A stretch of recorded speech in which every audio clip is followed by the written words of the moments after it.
Oimrenya kwa ramogia joan kamara marama intiera rwakiri machiegni e weche manyien mag oimore ka bende koro migao mar somo ogolo ayanga chenro mar penj kata oyawo thuolo mar penj mabiro bende biro chakore e kind thuolo mar jumbe ariyo mabiro gin penj mibiro chaki e tarik 17 mar dwe mar 10 gin penj adek madongo adwani mondo mi aluongi ni penj kata obedo ni nitiere lokruok matin ma bende koro miyo ok onego bed ni iluongogi ni penj madongo kaluwore ni penj maduong' achiel kende mibiro time e higa ni en penjno mar jopuonjre mag klas 12 mano mar KCSE mak mana jopuonjre mag grade 9 mago ma jo junior school gi mago mane primary ma bende gin jo grade 6 bende biro timo penj ma bende iluongo ni assessment nyiso ni biro mana non winjo mar japuonjre to kaka chon ma penj achiel kende ne nyiso ka japuonjre owinjo kata ok owinjo omiyo thuolo mokwongo migao mar somo dhi bedo koda kwan mamalo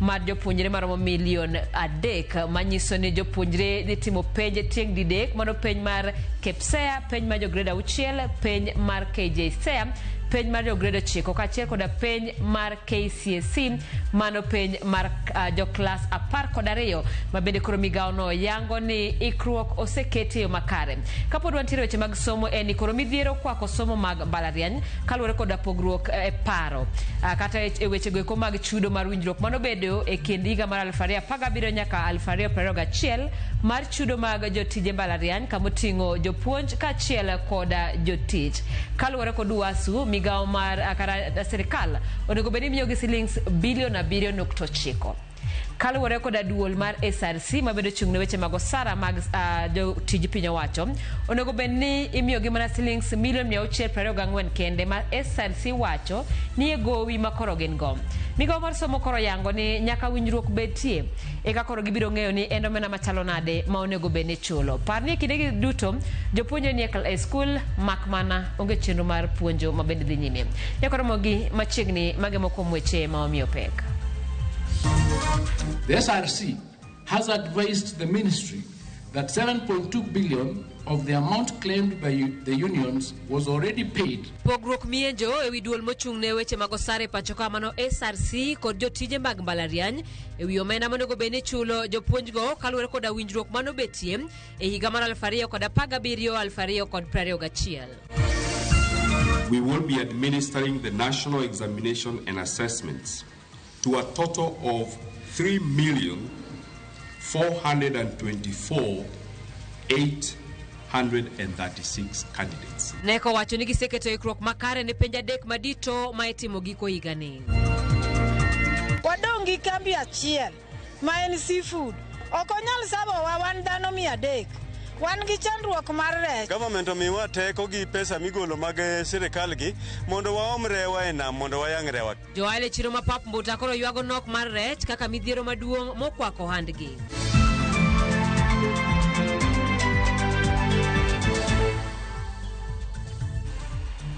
Machiegni koro magitudri kodwa namba mar ote machuok en 33600 ka kamano bende wayudore mbui mag oganda yudo achiel kachiel e mbui mar Facebook wayudore kanye mbui mar YouTube mbui nero mar X mar Instagram kaachiel koda mbui mar TikTok nyinga Simfrozo Kinda jaloko marwa en Belinda Phillips. Kawachako e piny Kenya adhi bago romo mar ohala mar jotend pinje komesa juma manyien e kar romo mar KICC kama igeno ni odhi kawo telo mar higa achiel kowuok kuom piny mar Burundi.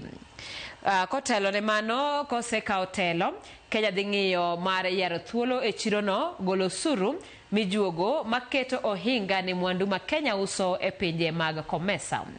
Romoni mar 24 kelo kanyakla jotend pinje maromo 21 mawuok e pinje Afrika ma ugwe kod milambo.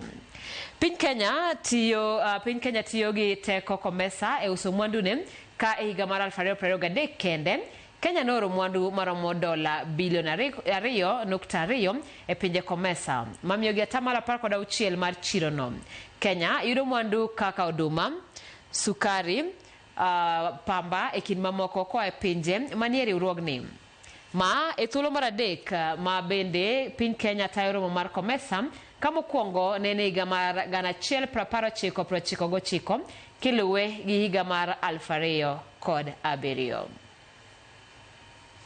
Yakara mogiko pogore koda romo ma kamano mabende piny Kenya koro geno bago en migao mar somo yango ni ikruok oseket kare ne penj adek ma idhi tim higani chakre tarik 17 dwe mar 10 nyaka tarik 21 dwe mar 11. Koyango thuolo mar penj go e log tich mar NEC, jatend migao mar somo Julius Migos olero ni penj midhi tim higani ni kod pogruok mathoth kipimo kod penj mosebed ka itimo e higni mokalo. Kaluwore ni higani penj maduong' en mana mar klas 12 ka 2 modong' gin chenro mag nono winjo mar jopuonjre ma dho ngere dendo ni assessments. Kamano bende ma e okang' mokwongo ma jopuonjre moyo 3 million dhi timo penj nyadichiel. Kodong mana jumbe 2 to penj maduong' mar KCSE kod chenro mag nono jopuonjre 2 mano mar KJSEA kod KEPSEA chakore. Duol mochung' ne penj madongo e pacho ka mano the Kenya National Examinations Council e tudruok jokanyo mamoko e sekta mar somo oyango negi kore ne penj adek go. Koyango thuolo mar penj go mibiro time kind tarik 17 dweni nyaka tarik 21 dwe mar 11, jadatije mar NEC Laktar David Njengere olero ni ma en penj mani kod pogruok mathoth ka en okang' mokwongo ma jopuonjre moyo 3 million biro timo penj nyadichiel. A total of 996 and 78 candidates registered for the Kenya Certificate of Secondary Education examination. A total of 1,298 and 89 candidates registered for KEPSEA, that's the one we administer in grade 6, and the pioneers of the competency-based education, and we have registered a total of 1,130,669 candidates. As such, we will be administering the national examination and assessments to a total of 3,424,836 candidates. Mabende e okang' mokwongo ma klas madhi chako somo e skunde mag senior higa manyien dhi timo penjgi mokwongo mabiro yango kit somo magidhi timo e skunde go. 2025 is therefore the year when our evaluation systems are transitioning from grades and positions to assessment of learners' abilities for competence and value to determine suitability for entry into the pathways in senior school as well as industry. Migao mar somo lero ni nitiere lokruok moketi mar keto ikruok makare e neno ni bedo ni kwan jopuonjre ni malo chenro duto osuore kare.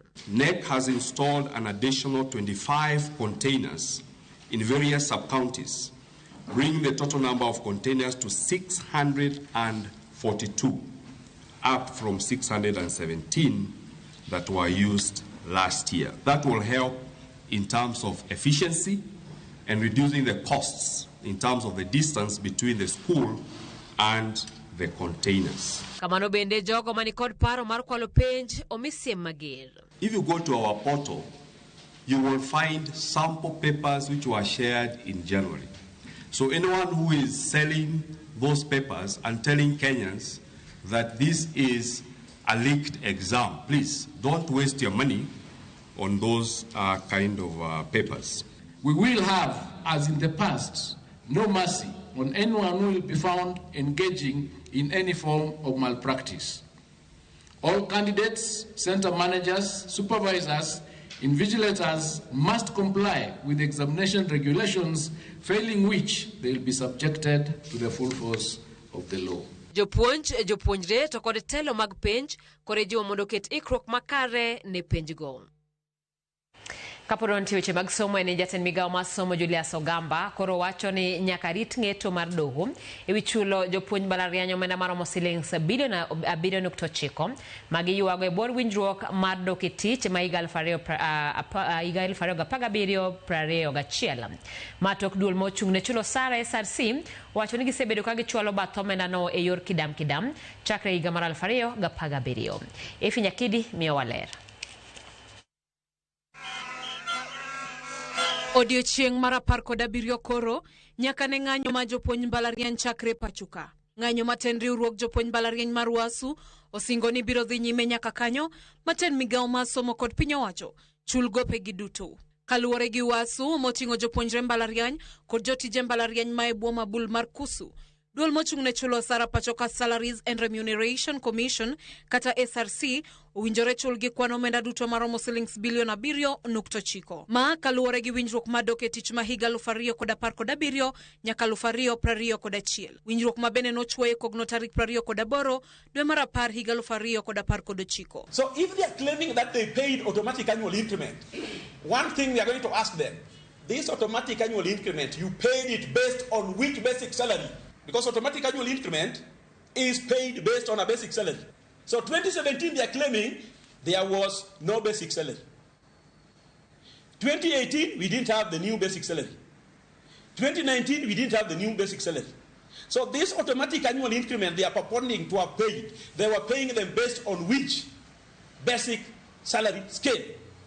Because the basic salary scales, SRC developed them. Kata kamano, e duoko margi, SRC owacho ni gisebedo ka gicholo ne jopuonj mbalariany bath omenda no kidam e wi osachgi chakre higa 2017 kendo gowi makoro dong' ma SRC owinjore chwal ne jopuonj mbalariany romo shillings milion 624. Kaluwore gi jatend migawo mar somo Julius Ogamba ma olose log tich man nek buore Nairobi, gowi maromo shillings milion 624 Maduol mar SRC owacho ema koro winjore many kaka ichulo jopuonj mbalariany chenro mowinjore time yor twak kod kwe. SRC has advised the ministry that 7.2 billion of the amount claimed by the unions was already paid through the normal annual salary increments, leaving only a figure of 624 million as outstanding. This difference in interpretation is the matter that ought to be resolved amicably and through objective discussions. Can the lean technical team at SRC have the capacity to audit the payroll of 41 public universities? What we are saying, can all the technical teams sit down and verify the data they are claiming? But since they know they are wrong, they don't want to involve unions and IPCs of technical team because they know they are wrong. We are going to prove them wrong, I'm telling you. Riwruog Wasu kachiel koten migawo mar somo biro dok e doho tarik 6 dwe mar apar higani ma winjo kendo fwenyo adier e wi chudo mar winjruok madok e tich ma higa 2017 nyaka 2021. Indeed, the industrial action by Wasu and Kusu was interdicted by the Employment and Labor Relations Court on the 18th of September 2025, and the parties were directed to submit for conciliation in order to determine whether which of the two positions is correct. Efinya Kidi, Ramogi TV, Nairobi. Erokamano nya Efinya Kidi pod wantiere weche mag somo katend nat bade ma Kisumu koro kwayo ni kwe obedie e skunde ahinya to e kind jopuonje mag JSS kachiel koda jowadgi mapuonje primar kako mano gi kwayo jopuonje mondo ti kanyakla mondo mi skul oti e yo makare magitimore e kinde mabende koro jopuonje mag JSS yuwa ka gidwaro mondo mi skunde gi mag JSS ochung' kar kendgi mondo kik riwgi kanyakla kod skunde mag primar.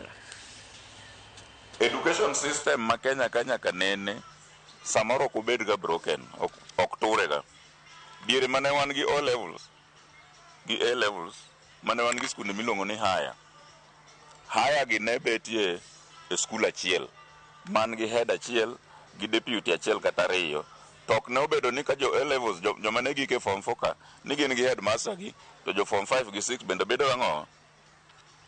Yet those were two entities mane coexist e skunde wagendo kendo ne skunde ringo maber ok ne wawinjo tabu moro amora kanyo. Nitiere subjects moko ma jopuonjewa mondike junior school monjo koa e university direct ok nyalo puonjo ka jowadgi mantiere primary schools ka ok omiyogi teko kata ok ojologi. Omiyo wan wawacho ni wadwa dong' e minet nyaka SHA losre mobed gima nigi system matiyo minyalo keti japuonj. Japuonj ok ng'ama odich gi nyithindo sikul to ka tuo to nego thiedh mara moja. to kadhi siku kadhi hospital to kor kidwa chandori ni kia sha poko approve waseneno gik motimore ka gigo richo konego timne japuonj.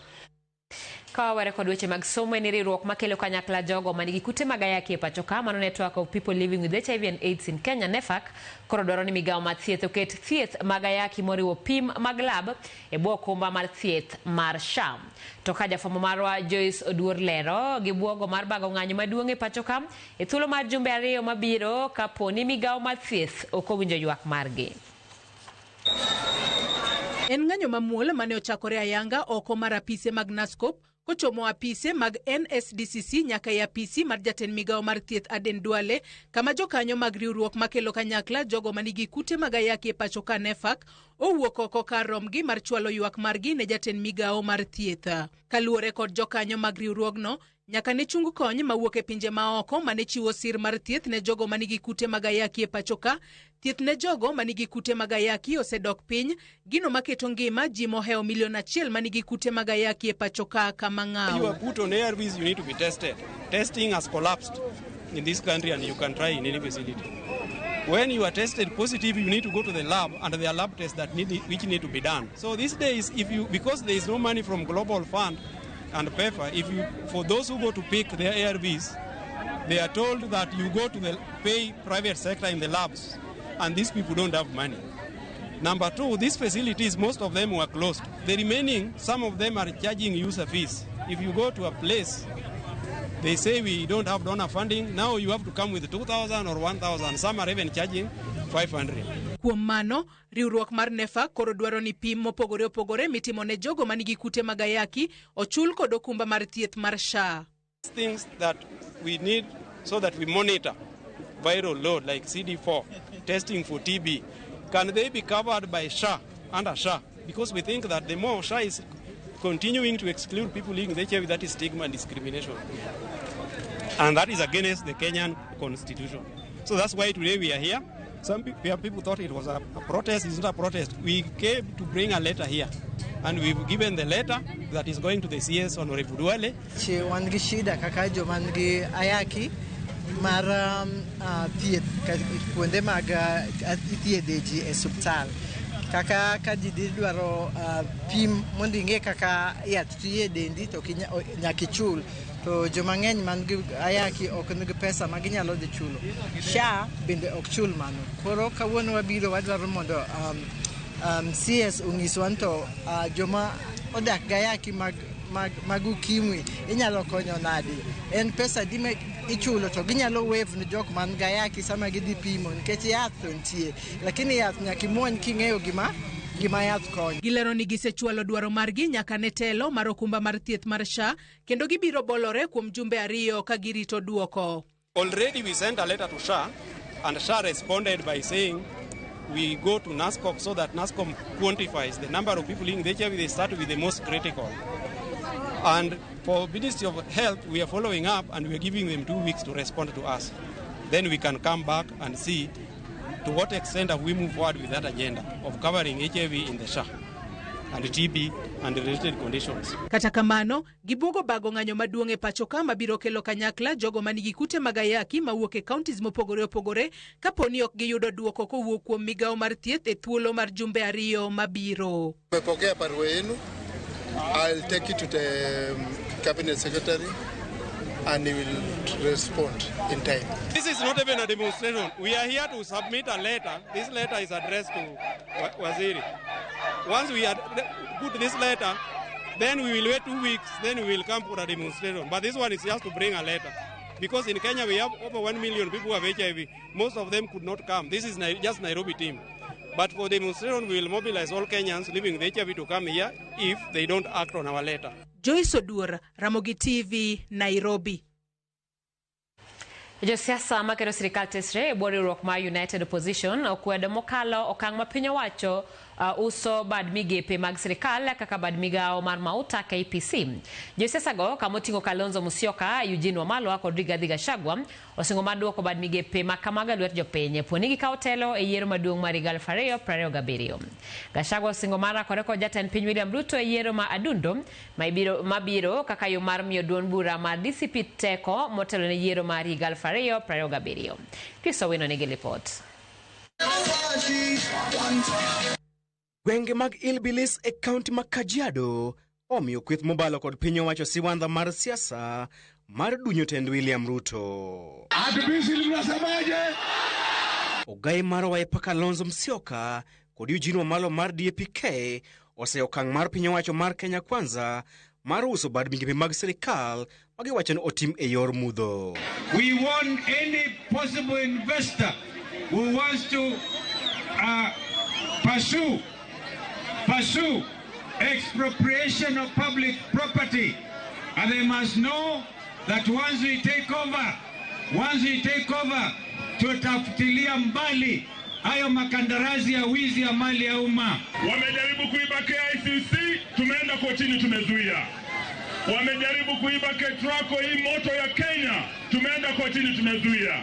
Kalonzo owuok tumuswo kod jood bura kuom timo dwach sirikal kaluwore kod okang' margi mar kalo chik mar uso bad migao makayo mauta pacho kae Kenya Pipeline Corporation KPC e jumani. Gisingo mar wito oko chenro makamano pon gikawo telo e yiero maduong' mabiro kendo duoko bad migepe makamago e lwet jopiny. Kwenda naye. Sasa wameuza refinery ya mafuta kule Mombasa. Wakati huu wanauza pipeline ya mafuta yenu. Sisi tuambia Bwana Ruto, wale watadanganywa waweke pesa yao kwa hii mambo ya wizi. Tukiunda serikali tutarudishia mali ya umma wa Kenya. Sawa sawa? Tunasema mambo ya Kenya Pipeline. William Ruto, Kenya sio yako. Hauwezi kuuza Kenya Pipeline vile wewe unafikiria. Ulileta mswada kwa bunge kama mkora, lakini tutaenda kotini, tutafute haki kwa sababu Kenya Pipeline ni kampuni ya Wakenya. Bende ne gigolo siem mager ni joket mwandu manyiewo bad migepe makamago ni gibiro ywago ang'e tok yiero maduong' mabiro. Chieng' tich adek jumane, jood bura ne opwodho chik mar uso KPC kada odoko ni moko kuom jood bura ne okwedo okang' makamano. Tunajua bunge hivi jana juzi walisukumwa na Bwana Ruto wauze kampuni ya mafuta. Motelo ne mano, duond bura mar DCP opango jochung' mag e yiero madundo mabiro kendo nyiso geno margi mar kawo loch e yiero makamano. Others have been intimidated, but we have people who are courageous and who have chosen to stand with their principles. I also wish to thank and greatly appreciate the people of the Republic of Kenya for their continued support of our candidates across the nation. Chris Owino, Ramogi TV. Kawadhi nyime ni jatend migao mar arita Kipchumba Murkomen koro chiwo siem mager ne ruodhi gi jolupgi ni tim mar mibadhi e kind chenro mar chiwo pande ne jopiny machakore juma manyien kik bedie.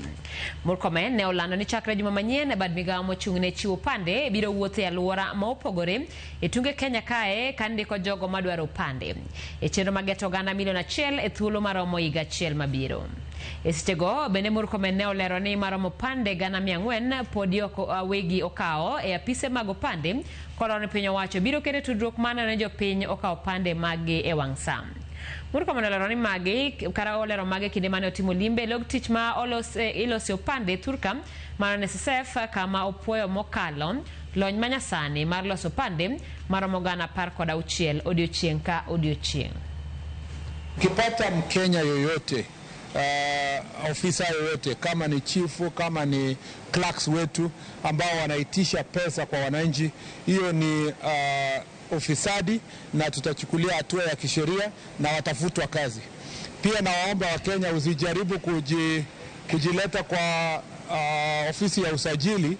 Wewe tayari uko na kitambulisho, na kwa sababu ulisikia kwamba wanaandikisha watu kazi vijana wa miaka 27 kwenda chini, mnajaribu kukimbia katika registration center kutafuta ID nyingine yenye inaonyesha uko miaka 10 chini.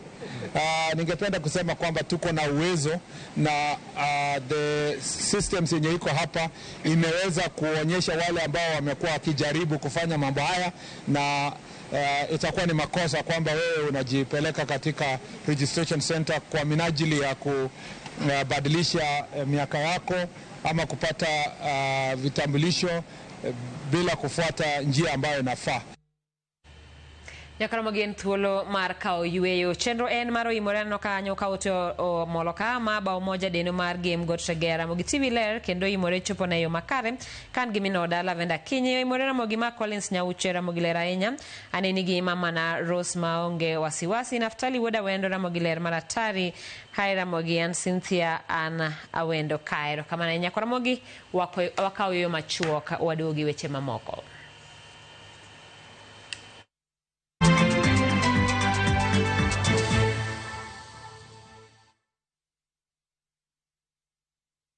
Liseido nyudo ni kelo nyako chia cholokore Nyeje lunga ni sandi nango nyako chia Nini giere kendo jalo sigo kachandi jimon nyako chia Utemo kadhano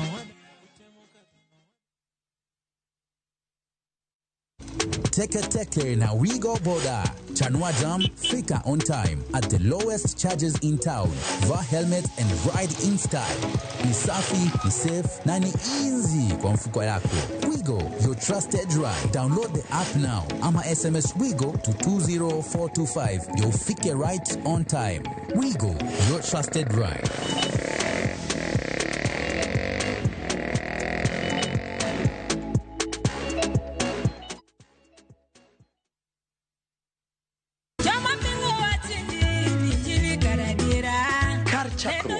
Wach ne nitie, wach ne nigi Nyasaye, kendo wach ne en Nyasaye. Jumapil e chenro majiwo yieni, chenro maketo chunyi machiegni gi Nyasaye. Juma ka juma wakelo ni wach man gi teko, wach makelo geno. Ma oken shoya, ma en kanisa, mae wach Nyasaye. Kawariwore kachiel kod jotich Nyasaye mamoko, mochiwore, mowal kendo mogwedhi. Okodeo hiki kit chwech kata kanisa ni. Injili kalo. Kokelni kod an jatich Nyasaye Ben Otiende. An Roda nyar kokitmo. An Ken the DJ.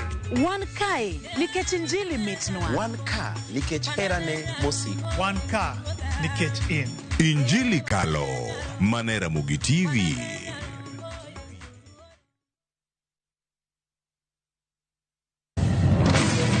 Beikori mar doke pacho kama sigendni ilero gi mor kod sunga mar luo.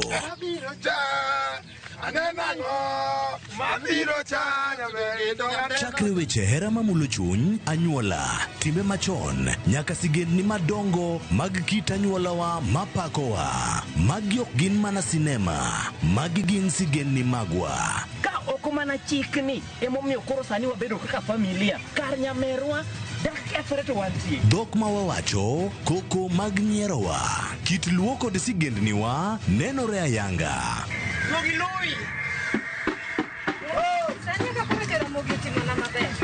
Winam Cinema, Jumapil ka Jumapil, saa 2 kod saa 4 mar otieno, mana e Ramogi TV.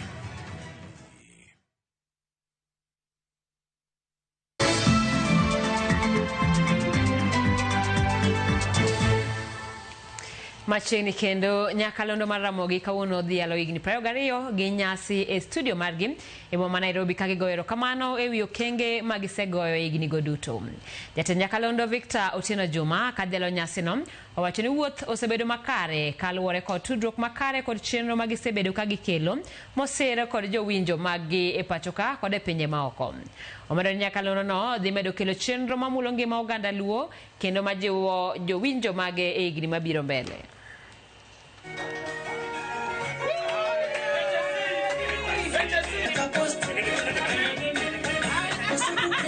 Osebedo wuoth mabor ahinya to maduong' en gone Nyasaye erokamano tend kambi mar All Media Services gi jotich duto te to maduong' moloyo en gone jowinjo mag Ramogi Radio erokamano e konde te mar Kenya gi oko mar Kenya, nikech ka gionge to tijwani chalo kanono. Bende ago erokamano ne jolendo mane ochako, moko osenindo, Nyasaye oket chunygi kama okwe. Wan kod team masani, gin bende wagonegi erokamano. Gin emomiyo Ramogi nitie kama entie ni #1 station for the Luo Nation. Igni mabiro waikone gi mathoth, waikone gi chenro mabiro golo dok e itgi, mabiro puonjo gi weche manyalo gerogi. Mise maro maduong' en loko ngima jowinjo mekwa, obede weche mag ng'ado paro makare, weche mag siasa, weche mag telo makare, weche mag pith gi pur, weche mag bedo kod mwandu, mondo piny Luo olokre. Mane maino mar Ramogi FM. Kao kamano, en mana go erokamano ne ji duto te, miwauru ser makende e kinde makoro ng'ado wadhi chapter moro machielo. Wawuothuru kanyakla, nikech oganda Luo wacho ni ang'o? Riwruok e teko. Happy anniversary, happy birthday, happy 22nd anniversary Team Ramogi FM. To erokamano ne jowinjo mag Ramogi Radio. Wasingo mar miu mathoth, twak, chenro, gi bende nyayo talanta, mabende wiya ok dang' wilgo mokawacho. Puoch gi pak ne tim mar nyakalondo mar Ramogi kod jowinjo duto mabende osebedo kasiro Ramogi FM, Ramogi TV kachiel kod kambi duto mar Royal Media Services. Kawadhi nyime en johala ma uso rech e chiro mapap Mbuta mayudore e boma ma Kisumu, koro ywago nok mar rech kaka midhiero maduong' mokwako ohandgi.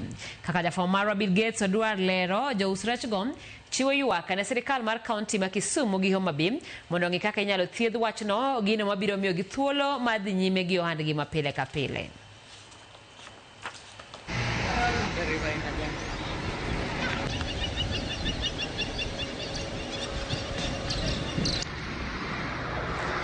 Osebedo dweche adek mar biro mar od baraf kata cooling station e chiro mar pap Mbuta mayudore e kaunti ma Kisumu. Kaluwore gi mano, jogo matimo ohala mar uso rech e gweng' mar Obunga osebedo gi yot e timo ohelni mekgi. En od baraf mane omuonyo omenda maromo shillings milion 7 kendo konyo jo ohala maromo 200. Pawa kane ka yudo rech gi chon, nichuni nyaka wang rech nyaka sabicho tino nikech nonge cold room nyaka kete rech. To nyaka ne group mobikan HPLC no konyo wa magi miwa cold room ka sani. Inyaga more kata kasa mawuoy sana ne tikawre no e kano kata bang 1 week. Eki wange miyo customer kidhi go chiro. Nikech chon chaka ni gole e kambi, chuni nyaka wange ka sa hawo go chiro mapiyo piyo. Kech kangi we to dhi ketho bed waste. Ikai ga 10,000 kose ketho re dhi ka shilingi 5,000. Kono koron chon chan wan matek, but gi sani to wachopo kamoro ni ka ingire kata joma oko nyage mora gi cold room ka mwaket ni gi safe. Kata kamano, johala machiro no koro chiwo ywak ewi midhiero magisekale chakre lor mar kembe mathoth mag rech e kaunti ma Kisumu kod alwora mare. Loro kembe oduoko chien kwan mag rech mawuok e chiro no, gino maduoko chien ohala. Dar, wadongi kambi achiel ma en seafood. Okonyal sabo wa wan dhano 300. Wan gi chandruok mar rech. Wakwayo gavana ni konyalo miyo wa loan mimiyo chirni omiwa mondo waom godo reche nam mar miumbe mosegole mondo wayang. Kuom mano ne gichiwo ywak ne sirkal ma kaunti ma Kisumu ni mondo keto kenge mar neno ni rech chopo negi ahinya to e kinde makare kowuok e dhowedhe ma Kisumu kata maoko kowuok e kaunti ma Homa Bay, Siaya gi Migori. Beta kambi mambeta ni eno yango rech to priority maduong' omiyo jokongo makao rech no to moyo gi chumbi to tero Kongo kucha to jo Kenya to ok nyal yudo rech no. Koro wadwaro ni gavana Nyong'o tudrie gi gavana ma Gladys Wanga mondo ne kaka rech no nyalo konyo jo ohala ma Kenya ka. Kata doko ni gikale midhiero mar nok mar rech ka achiel gi kiloro kembe, weche mag arita bende gikwayo mondo oridi gino magiwacho ni miyo gi thuolo mar timo ohelni gi e yorno makare. Wadwaro mana ni mondo miwa teko, government omiwa teko gi pesa migolo mag sirikal gi mondo waom rewa e nam mondo wayang rewa kendwa. Nikech wan gi capability mar yango rech no to wanyalo yude ma wayange. Sani nitie rech kidhi e nam to nitie rech mosegolie mondo mang'eny ne odhi mana Nairobi. wanyalo dino ni reno e dho nam kanyo tikelonwago ka twayang'e, to minewa giyudo kaka loko. Minegi ok lok sani kaka ne giloko chon. Magi duto gipedho ni tend kaunti ma Kisumu kotelnigi gi gavana mondo ne kaka inyalo migi sir. Bill Gates Odwar, Ramogi TV, Kisumu. Erokamano nya Bill Gates kapod wantiere kaunti ma Kisumu en jotimo ohala e chiro ma Kibuye kaunti no kelo ywak margi bang' kod pe gi yamo ketho kuonde timo ohala odhiambo manyoro. Tend boma ma Kisumu Abala Wanga okwayo horuok e kind johala e sama iduoko negi chenro mag ohala kare. Jafwambo marwa Purity Ruhama lero mathoth. Kuyo maduong' ma oyudo jotim ohala machiro ma Kibuye Kisumu, midhiero ma okel gi koth pe manyo ochwe e alworano kendo oketho kuonde uso kod mwandu ji.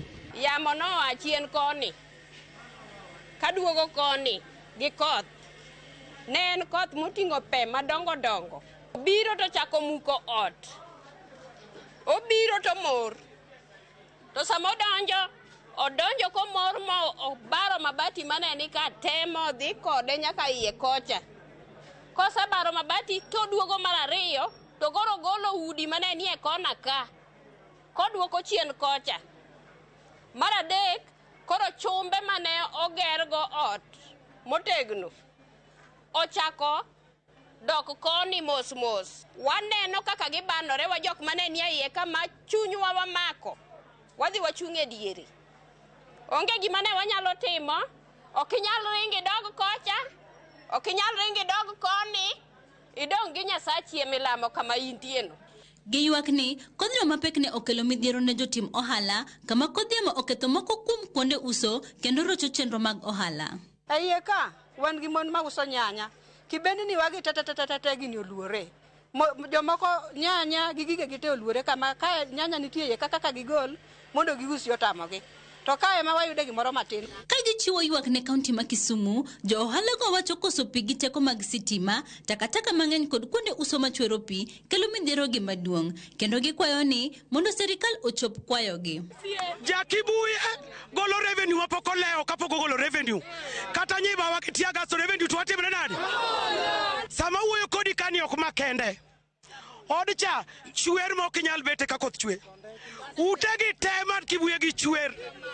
Token masani wadonjo katu watieko 5 months to gichako chwer. Nadhir, my city manager, onge gimo setime kata di.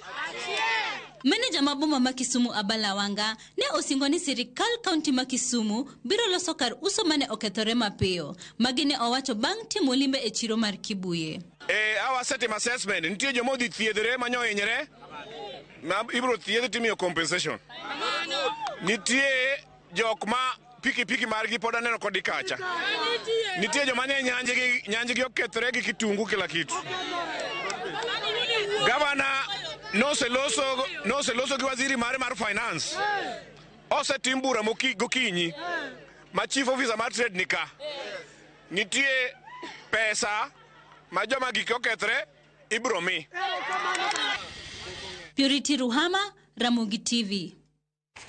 Erokamanya Purity. Familia mara wera maja igni prangwen mane witongi mane etesendo bila makomu muamu e sub-county Makuria West yuagora tiro kinde malipot mar bero mar ringre oyango nine nitire hinyruok e ng'ute ma inyalo ten kod derruok. Jafwambo marwa county ma Migori Jojuma nolimo familia mare kendo losonwa lipodne.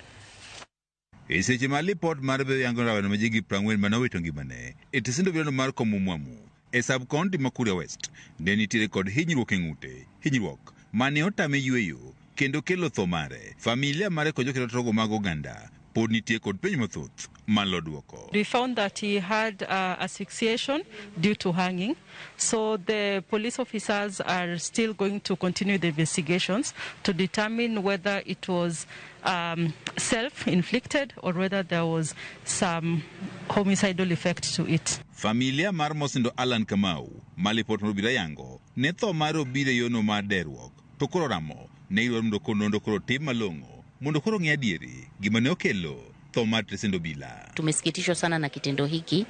Sisi tunaomba tu ili turidhishwe na sisi nafsi zetu. Tunaomba serikali ifate mkondo wake. Kwanza huyu askari aliyehusika na hiki kitu tunamuona uraiani. Tunaomba pia awekwe chini ya ulinzi ili kesi ifanyiwe uchunguzi kwa umakini. Kwa sababu haiwezekani mhusika akawa yuko nje na kesi inafanyika. Hapo kutakuwa hakuna umakini. Tunaiamini serikali yetu, tunaamini uongozi wote wa serikali, tunachoomba ni haki. From the autopsy we have confirmed that the cause of death is asphyxia. And as the doctor has explained, she cannot tell what transpired before the asphyxia happened. Whether it's self-inflicted, whether it's inflicted by a foreign person, that is up to the DCI. And we are asking the DCI and IPOA to work smoothly, to work swiftly, and ensure they get to the bottom of this matter. And if any individual is involved, any officer is involved, then they should face the full wrath of the law. Familia ni kao tele kod Godfrey kama wacho, nigin tie kod chich mathoth, kabende, gombo margi, eni Tendobila koro tim nondo malongo, maringi gimane otimore, kawuod gini, pokod kao tho. Mimi ningependa sana na kuomba serikali huyo askari aliyefanya hicho kitendo achukuliwe hatua na ashikwe, awekwe ndani, apelekwe mbele ya sheria, na sheria ifuate mkondo. Ningeomba serikali, ningeomba pamoja na DCI, pamoja na IPOA wote wajaribu kutusaidia tupate haki ya huyu mtoto. Wach makamae bende osir kojo kenotogo mag oganda, ka oteli kod Hussein Halid, mabende oseo Tendobila, kuom orachiel kumachich, magitudo kod tho marawerane, mondo ngi kaka chenro mar bero, ne itimo e osiptal ma Migori. The officer who was actually or allegedly demanding bribe from the mother to have the victim released was present during the autopsy, asking questions and to an extent even threatening those that were present. This by any means is unacceptable. We want the Kenya Police Service to come out very openly and very clearly to tell Kenyans why they are sending the prime suspect in a murder case to the post-mortem. Jokero trogo mag oganda wach ni gidwaro mondo koro tim nonro gimane otimore moto rawera ni kapok ni owito ngimane kabende gipenjo gimomiyo obila ne ogolo ringre rawera ni e Tresendo Bila kama wach no owito ngimane ka familia to koro pok ochopo. Also asking why was the family not allowed to witness or to view the crime scene. The police were very quick in removing the body and transporting it to the mortuary. So there are questions that remain unanswered. And we want the answers to these questions so that we can get to the bottom of this killing. George Juma, Ramogi TV, Migori. Rowere mayomi abich opuodhi e od bura mam vita bang' yudo tiegruok mar lony mag mbui kata Information Communication Technology ICT e bwo sir mar Aguch Omenda mar od burano mar NGCDF. Ka oloso e nyasi mar sidho jopuonjrego, jaod bura mam vita Mohamed Sud okoni ma e thuolo ma koro rowerego nyalo chugo thuolo mag tije mopogore to chutho mago ma itimo yor lony mag mbui ma gerore gin giwegi. E nyasi no mane obagi skund Ronald Ngalam, rowerego ne ojiw mondo mi jobed ranyisi maber ne jowetegi Mombasa to chutho mago mosebedo ka rocho arita kwe kaachiel gi matiyo gi yedhe mamero ji.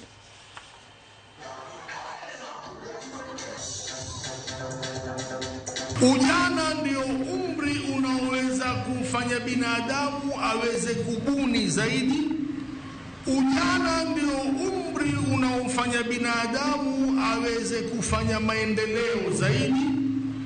Ujana ndio umri unaomfanya binadamu alete mabadiliko zaidi. Hizi skills ambazo mmepata hapa inawapatia advantage ya kuweza kuenda dunia nzima bila kutoka hapa Mvita.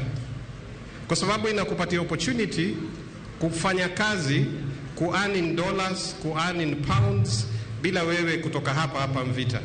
And then wakati wa kwenda huko, wacha utengeze pesa uende kama tourist. You must be very creative, you must be job creators. Na hii ni fursa moja ya kupitia hii mafunzo ambayo mumepewa. Najua kuna wale wamefanya basic digital literacy, kuna advanced, kuna ile wewe ambayo mwenyewe pia ujifunze. Jaloch engwe nyakora gi thuolo ni agomo swadon mondo mi wakaw yueyo chenro en maro imore kapok waduogo kod weche mag tuke ano kawote omoloka okinda waneni ka wantie gi Gor Mahia patron mar adek engineer Mike Musa Tiego St Michael Transport Headquarters Makongeni kod Chuma Tech and Green Army Chief Gor Mahia 001 Jaro Soja Osieb Laktar Raymond Omolo nyakora warengo wadhedu kama 10 waduogo gi weche tuke.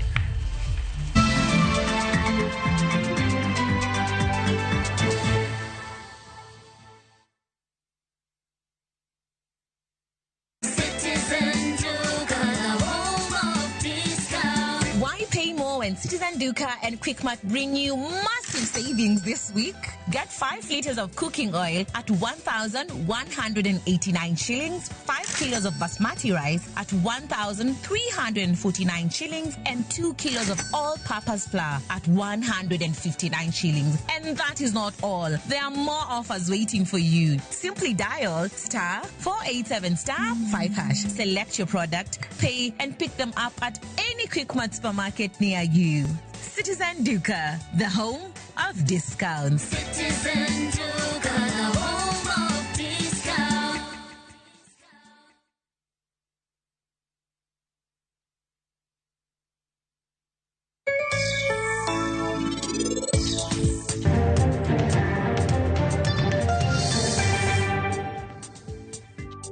Niti nowacho nok dhi. Manyiso parini wadhi. To parino yieni wadhi. Niti bende dwa dhi. An kora rumo.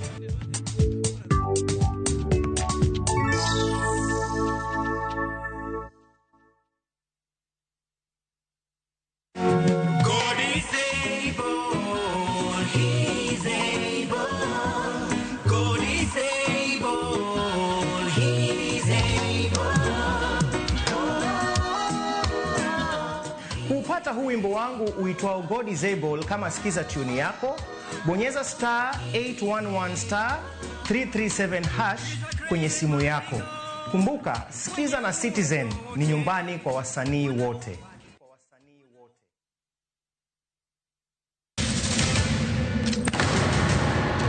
Duto teka unusiye gi wachno. To ano ka bibet ka ikinyome. To kate arus mare ano ka bibiro. Ere kaka ininyalo timre gosipna malich kamae. Kosiparo ni nen mana kende ka. An ka mora achiel kode. To joma ni kate bende ni kode. En chunje adek. Osiem. Hera. Koda timbe andhoga makelo chwanyruok. Koro onge kaka arus ni nyalo timo. Maye yawa. Ikrine wuodh parineti. Sigana manyiso kaka inyalo tem paro kod lek ma ng'ato nigo. Kendo yiero nyalo loko gik moko duto. Parineti. Wuok tich nyaka ngeso saa 2:15 otieno. Manera Mogi TV.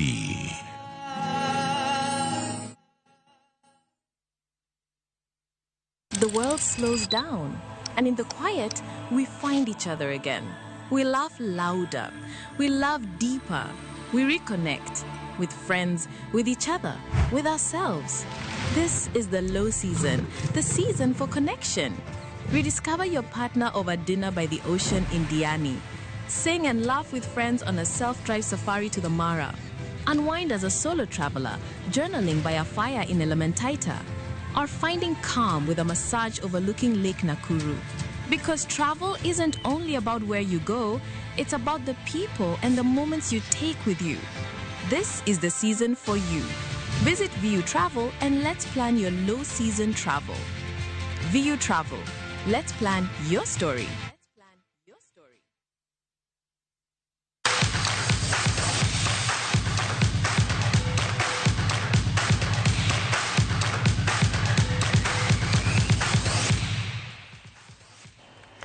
Machiegni kora mogi pautuke ni jaloch engwe mag mita 800 piny mangima Lilian Odira odhiala ka tije mar obila mar jela to kuoyo rekod engwe mag Tokyo kendo miyo Kenya Goldi engwego mane obagi dwe mokalo. Odira ma en jahigni 26 oidho ngas kowuok e rang'iny mar constable nyaka rang'iny mar sergeant. Nyasi mane obagi e log tich mar obila mar jela kendo taile gi Commissioner General Patrick Aranda en nyasi makare ne jong'wech ma pod tindo kata nyasi makare ne jong'wech ma pod tindo ni duto nyalore. Odiano lo midila mar mula e piny mar Japan kendo wuoyo rekod mar ng'weye mita 800 mane osebedo kuom higni 42. Tok yudo mich makamano, Odira osingo madhi nyime gi tugo makare ka ogeto timo maber e ng'weye mag Commonwealth ma ibiro bagi e boma ma Glasgow, piny mar Scotland higa manyien. So great, going fighting for your country and your department and then getting the rewards. I think I feel so happy, and yeah, I'm so grateful. I think this is my motivation because I'll have now to work more harder for greater things. So this is just but the start of my journey, and I'm aiming to do more better. For the sportsmen and women who represented our nation in Tokyo, welcome back home. When you left for Tokyo, you carried the hopes of this service and the flag of our nation, Kenya. Today, you return not just as officers, but as global icons. You have walked the same tracks as the world's best, and you have proven beyond any doubt that you belong up there amongst the best. Gol majatugo Josephat Lopaga e dakika mar 3 nokonyo klab mar Kakamega Homeboys loyo klab mar Sofapaka gol 1-0 e tuke adhula lig maduong' pachoka. Jono Mondi ameicheza ndefu kule, amepata Josephat Lopaga. Mapema kweli kweli, Josephat Lopaga ametoka ligi ya Belarus na analeta tabasamu ndani ya ligi ya SportPesa. Josephat Lopaga kutoka kwa Kakamega Homeboys, bila nyumbani na sare tasa ugenini. Jafet Mzungu mepiga tena, Douglas Libet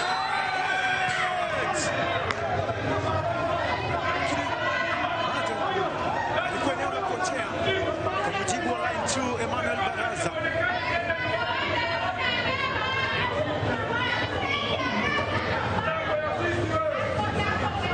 Walitoa pass, lakini line 2 umesema Emmanuel Baraza kuwa amezidi Douglas Libet. Coach Moi atakasema very close za kuiona na jicho lake la tatu. Etugo machielo mar lig maduong' mar adhula e pachoka mane obagi e lap madandora, klab mar Posta Rangers owuok amodhi gone 2-2 gi klab mar AFC Leopards. Leopards nyaka sani osewuok amodhi e tuke 2 ka Rangers omako thuolo mokwongo gi points 7 tok tugo tuke 3.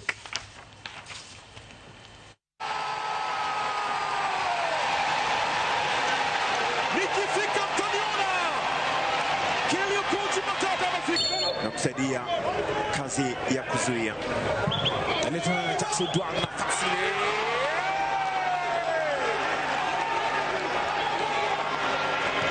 Anarudisha mambo kwa sawa. Jackson Dwang alimimina ndani kule. Jackson pia analeta ndani nzuri huko. Anapita kwake Senyonjo.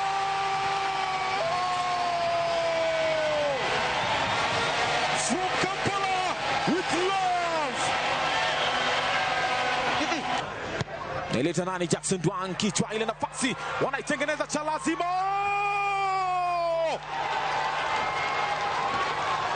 Wameilazimisha mpaka mwisho, imekuwa mpira wa mwisho umekaa kwenye nyavu. Wameipambania kweli kweli, imepiganiwa na wachezaji chungu nzima. Kocha mar Harambee Starlets Beldino Demba olongo jotugo auchiel kowuok e tim mar Rising Starlets, jotugo manyiri ma higni piny mar 20 motel ne tuke mag manyo tiko tuke mag pinje Afrika. Odemba olongo jotugo marom 38 ka gibiro chako timo rako margi chieng' Jumapil kapok oduok kwan mar jotugo piny. Jagol mar Vihiga Queens Masia Koth ma bende ne ok oyudo thuolo mar tugo ne tim mar Rising Starlets e kindi gi tim mar Ethiopia e manyo tiko tuke mag pinje mangima oyudo thuolo mar riwore oyudore gi Harambee Starlets.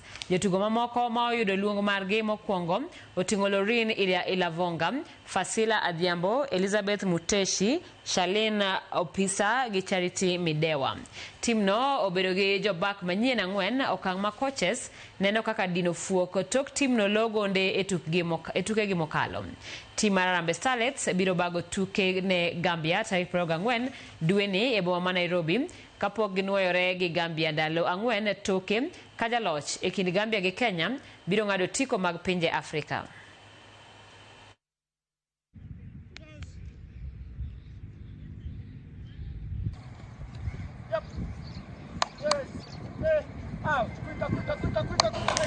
Jatend migao mar weche tuke Salim Mvurya e limbe mare alap Manyayo National Stadium olero ne sirikal goyo okang' makare mar bero rang'iny mar alapno motelo ne tuke madongo mag pinje Afrika ma ibiro bagi e higa mar 2027.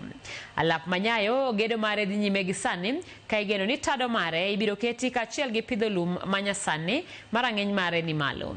Alapno ibiro lor ayanga tok tuke mag rugby mag Safari Sevens, thuolo mabiro miyo sirikal bero alapno kaka idwaro gi riwruok matayo tuke adhula e pinje mag Afrika. Mvurya bende nochiwo singo ne Jo-Kenya kaachiel gi jong'wech ni sirikal biro bugo fuok ma osebede weche mag kedo gi yedhe majing'o del ma oseketo Kenya kama rach e wang' riwruok mag kedo gi yedhe gi e pinje mangima mano World Anti-Doping Agency.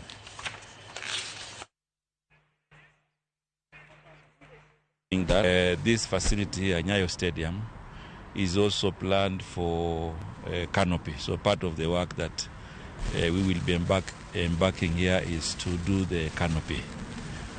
So we are happy with the progress of the tartan track, and in the next 1 week we should be concluding this work. You know, the Anti-Doping Agency of Kenya has been working hand in hand with my office and also WADA, with also the support of international partners. And today I'm very happy to report that 30 of the 35 issues have now been resolved and dropped.